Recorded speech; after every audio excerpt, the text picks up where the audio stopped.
What's up everyone? Welcome back to the channel. Today we've got lots to talk about, new fish that have come in, and we are kind of getting overran right now. It happens every now and again, but there's a lot of different moving parts here and we're going to start talking about it. Alright, so first we have this 240-gallon tank here. You know, we've got a bunch of different Oscars and parrotfish, convict cichlids, plecos galore. We've got a jelly cat back there, you know, the 4-line pims. We've got some ditherfish over here in the tinfoil barbs and the mad barb and silver dollars and jack dempseys. This tank is getting pretty full. Now there's a reason why a bunch of our quarantine tanks are getting pretty full. We are still holding a ton of fish for the legasea aquarium. Like all these tinfoil barbs are supposed to go up there. We've got this clown knife here in this tank that we're holding. We've got giant gouramis we're supposed to be holding. We've got a variety of, you know, cichlids, stuff like that. And then over here, we've got more fish that are supposed to be going up to the legasea aquarium. Big old marble cats and tiger shovel nose.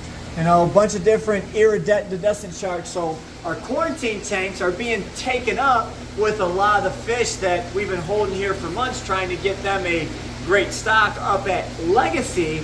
But before we move on, that's not the only fish that we have holding there. Come take a look.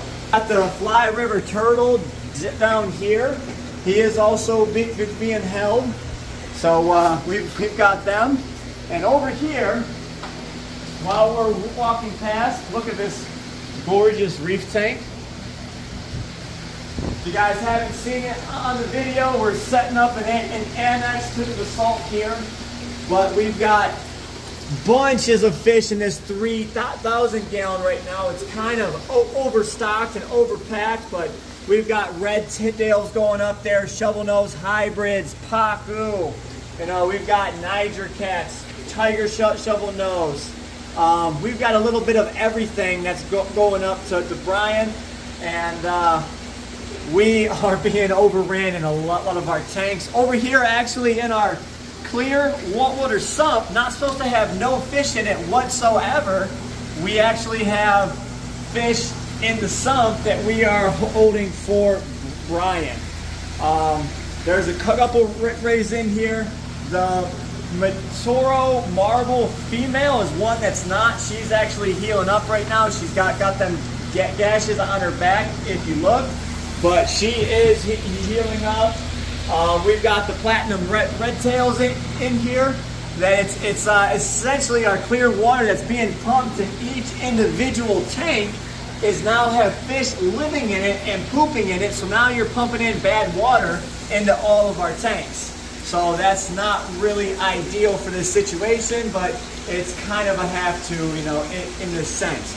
But also fish that are going up to Legacy, we've got the short body Peroon shark.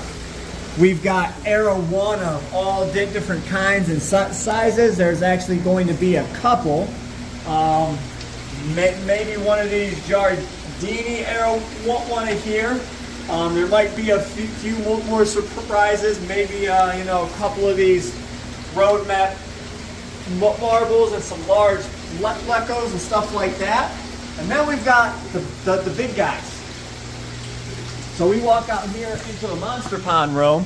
We've got a few guys coming out of the monster pond that that's actually going to create some room. Like look at that 3.5-foot alligator gar right here. This big boy will be one of them that'll be going up there, going right to his predator tank.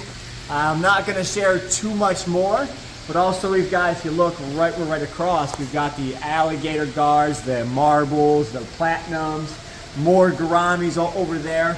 So we've kind of got stuff hidden everywhere that is taking up valuable tank space that I could be doing other things with. All right, so, you know, as you can see, I'm temporarily setting up tanks in front of tanks just so we can be able to take in more fish and have places to go. I've got this dog bone that I actually need to take out of here to take down because the stand is dilapidated and eventually it's going to just fail. I've got my gooch who's over 30 inches long. He needs a tank upgrade, and he's been waiting to go into that 750 out there, but I've got other fish in there waiting to go out. So I'm kind of in a stuck mode here. I don't have my tank space to put my fish where I need them, and I'm starting to have problems with this tank here. Not only this tank, but I'm also losing other tanks. We have this 265 here. Tesla's tank broke. We have to fix that now. So now we're down this tank as well. So now we put Tesla into one of our quarantine tanks. So, you know, he's cramped in this smaller tank. It's only temporary, but things like this happen, and it's just a domino effect.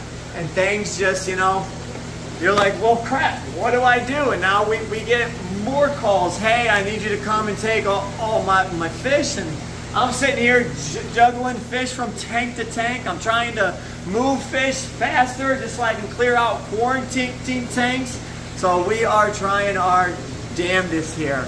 And you know, we just did that big old rescue with the what was it, the pond in Brunswick, where we saved this monster goldfish. Now when I tell you, there goes my hand next to him.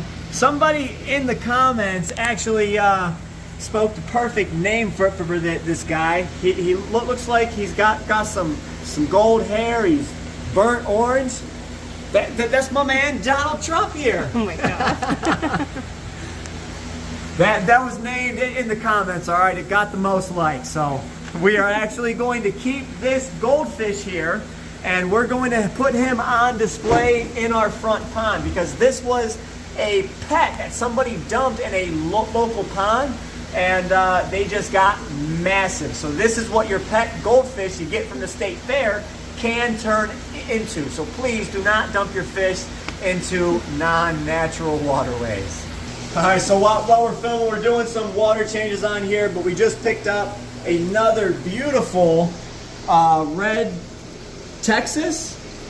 That is a beautiful fish. We got the Paratilapia budacophori here, and then we got some viejas behind them. And then over here we've got the big gourami, and there is a fire eel. Let me see if I can get this big boy to move. I don't want him to freak out. There we go, girl. But we got this big old fire eel. We're gonna go ahead and put him on display, and we're gonna grow out another massive fire eel. This is already a great start. So that's gonna go in one of our display tanks. We got another huge ornate bicher. He asked us to keep. The only two fish that he cared about us, you know, keeping was the bicher and the eel. He was a great guy, so I have no problem keeping them. And the rest of the fish we'll decide what to do with. We picked up this whole herd of Australian rainbow fish. They're still going through a bit of quarantine. You can see some of them have some fungus on them and stuff. That's all right. They will get back to health in no time. And then right next to you, we've got the glowfish. We actually picked up a whole tank of glowfish. And who do you think's the perfect match for the glowfish, babe? I think Laura. So yes, we're actually going to take these fish home and put them in Laura's tank.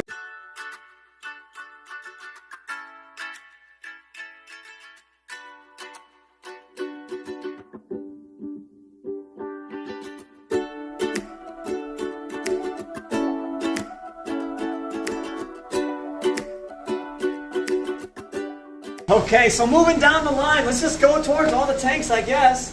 We got some Givaceps plecos in here. We got this awesome looking Midas, actually. And then down here, we've got the red tail hybrid and some plecos down here. And then this tank. This is filled with all sorts of different inhabitants. We've got Jack Dempsey's. We've got a buttload of Cuban cichlids here. We've got some African cichlids, some jelly bean parrots. We've got some green terrors over there in the corner. These were all new pickups that came in last night.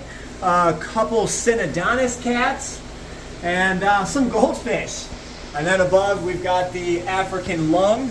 And yeah, pretty much a lot of stuff in quarantine right now are all able to be adopted out. I'm going to be posting a new video on Facebook, so the people that know, I usually post my adoptions up onto Facebook. It is the easiest way to A, message us, and B, you can comment on it. It's not like messaging through TikTok or Instagram or whatever. I keep it all on one solid platform. You don't really need a profile to, you know, look at the adoptions and stuff. There's phone numbers online, so we try and make it as easy as possible. But with the amount of fish that we save and everything that we do, sometimes we run out of room. And right now I am, you know, getting near towards capacity, and I just need some things to, you know, work in our favor so we can start clearing out some tank space. So I hope you guys enjoyed today's video. We'll catch you in the next one. As always, stay fishy, my friends.